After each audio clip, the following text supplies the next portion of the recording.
Hello hello. അപ്പോൾ ഇതെന്താണെന്നറിയോ? ഇത് ഉണ്ണിയപ്പം കഴിക്കാട്ടോ ഞാൻ. നല്ല സോഫ്റ്റായ ഉണ്ണിയപ്പമാണ്. അപ്പോൾ എൻ്റെ സ്റ്റൈലിൽ ഉണ്ടാക്കുന്ന ഒരു ഉണ്ണിയപ്പത്തിൻ്റെ റെസിപ്പി ആട്ടോ. അപ്പോൾ എല്ലാവർക്കും ഉണ്ണിയപ്പമൊക്കെ ഉണ്ടാക്കാൻ അറിയാം. ഒരുപാട് പഴമൊക്കെ ചേർത്തിട്ടല്ലേ, ചെറുപഴമൊക്കെ ചേർത്തിട്ടാണ് ഉണ്ണിയപ്പം ഉണ്ടാക്കുന്നത്. പഴമൊന്നും കൂട്ടാതെ ആണ് കേട്ടോ ഉണ്ടാക്കിയിരിക്കുന്നത്. പെട്ടെന്ന് തയ്യാറാക്കാൻ പറ്റും. റെസ്റ്റ് ചെയ്യാനൊന്നും വെക്കണ്ട കേട്ടോ. അപ്പോൾ എങ്ങനെ ഉണ്ടാക്കുന്നത് നമുക്ക് നോക്കിയാലോ?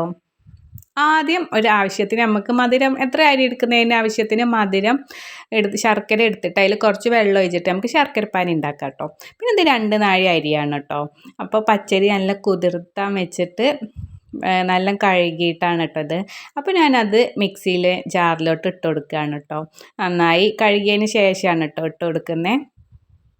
പിന്നെ നമുക്ക് അതിലേക്ക് ആവശ്യമുള്ള ഒരു പിടി ചോറാണ് കേട്ടോ. നമ്മൾ വീട്ടിൽ വെക്കുന്ന ചോറ്, നമ്മൾ നല്ല വെള്ളച്ചോറൊക്കെ ഒരു പിടി ചോറ് ഇടാം. പിന്നെ ഒരു പിടി തേങ്ങ ചിരകിയതും കൂടി ഇടാം കേട്ടോ. അതിന് ശേഷം ഒരു സ്പൂണ് ജീരകം കേട്ടോ. ചെറിയ ജീരകമല്ലേ, അത് നമുക്ക് അതിൽ അരയ്ക്കുമ്പോൾ നല്ല ടേസ്റ്റ് ഉണ്ടാവും. അപ്പോൾ ഒരു സ്പൂണ് ജീരകം ഇട്ട് കൊടുക്കുക. പിന്നെ ഒരു നുള്ളു ഉപ്പ് കേട്ടോ. അത് നമ്മുടെ മധുരത്തിന് വേണ്ടിയിട്ട്, മധുരം ഒരു ബാലൻസ് നിൽക്കാൻ വേണ്ടിയിട്ട് നുള്ളുപ്പും 2 ഏലക്കായ ഇട്ട് കൊടുക്കുക കേട്ടോ. ഇത് പിന്നെ നമ്മൾ ശർക്കരപ്പാനി ആയിട്ടുണ്ടാവും. അപ്പോൾ അത് നല്ല ചൂടിൽ ഇതിലോട്ട് ഒഴിച്ചു കൊടുക്കാം. അരിച്ചെടുക്കണം കേട്ടോ. അത് പിന്നെ പ്രത്യേകം ശ്രദ്ധിക്കണം, കല്ലൊക്കെ ഉണ്ടാവുമല്ലോ.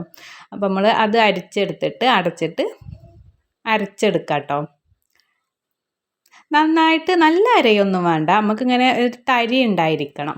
എന്നിട്ട് അരച്ചിട്ട് നമുക്കൊരു പാത്രത്തിലോട്ട് ഒഴിച്ചു കൊടുക്കാം. പിന്നെ മഴയത്ത് നമുക്ക് എന്തുണ്ടാക്കി, മധുരമായാലും എരിവുള്ളതായാലും സ്നാക്സ് എന്തും നമുക്ക് കഴിച്ചാൽ പോകും ചെയ്യും. പിന്നെ എന്തുണ്ടാക്കാനും തോന്നും കേട്ടോ, കഴിക്കാൻ. നല്ല ചായൻ്റെ കൂടെ നമുക്ക് എപ്പോഴും എന്തെങ്കിലും കഴിക്കാനായിട്ടും തോന്നും. അപ്പം നമ്മൾ ഈ മാവിലോട്ട് നമ്മൾ കുറച്ച് ഗോതമ്പ് പൊടി ഇട്ട് കൊടുക്കുന്നത്. അതിട്ടിട്ട് നന്നായി ഇളക്കി കൊടുക്കുക കേട്ടോ.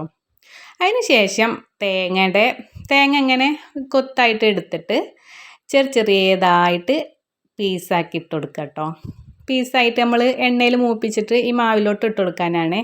അപ്പോൾ അത് നമ്മൾ അങ്ങനെ കഴിക്കുമ്പോൾ, ഉണ്ണിയപ്പം കഴിക്കുമ്പോൾ ഒക്കെ ഇടയ്ക്ക് കടിക്കാനൊക്കെ നല്ല രസമാണല്ലോ. അപ്പോൾ ചിലവർക്കൊക്കെ ഇഷ്ടമുണ്ടാവും, ഇഷ്ടമുള്ളവരൊക്കെ ഇട്ടോളി. എനിക്കൊക്കെ ഇഷ്ടമാണ് കേട്ടോ. അപ്പോൾ ഞാൻ അധികം ഇടാറുണ്ട് ഉണ്ടാക്കുമ്പോൾ കേട്ടോ.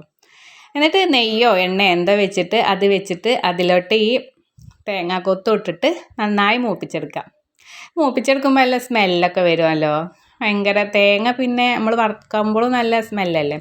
അപ്പോൾ ഇതൊക്കെ ആയിട്ടുണ്ട്. അപ്പോൾ നമുക്ക് ഈ മാവിലോട്ട് നമുക്ക് ഈ തേങ്ങാക്കൊത്ത് മൂപ്പിച്ചതും കൂടി ഇട്ട് കൊടുത്തിട്ട് നന്നായി ഇളക്കി കൊടുക്കുക കേട്ടോ. നന്നായി എല്ലാ ഭാഗത്തും ആകാൻ വേണ്ടിയിട്ട് നന്നായി ഇളക്കി കൊടുത്തിട്ട് വേണമെങ്കിൽ 1/2 മണിക്കൂറോ 10 മിനിറ്റൊക്കെ റെസ്റ്റ് ചെയ്യാൻ വെക്കാം കേട്ടോ.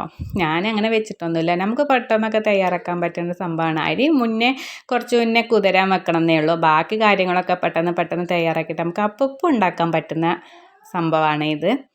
അപ്പോൾ എന്നിട്ട് ഞാൻ അപ്പത്തിൻ്റെ ഉണ്ടാക്കുന്നുണ്ട് കേട്ടോ. അപ്പോൾ ചൂടായത് എണ്ണയിൽ, ഇത് നല്ല പഴക്കമുള്ള ചട്ടിയാണ് കേട്ടോ. ഇത് എൻ്റെ കുട്ടിക്കാലത്തൊക്കെ ഉള്ള ചട്ടിയായിരിക്കും ഈ സംഭവം.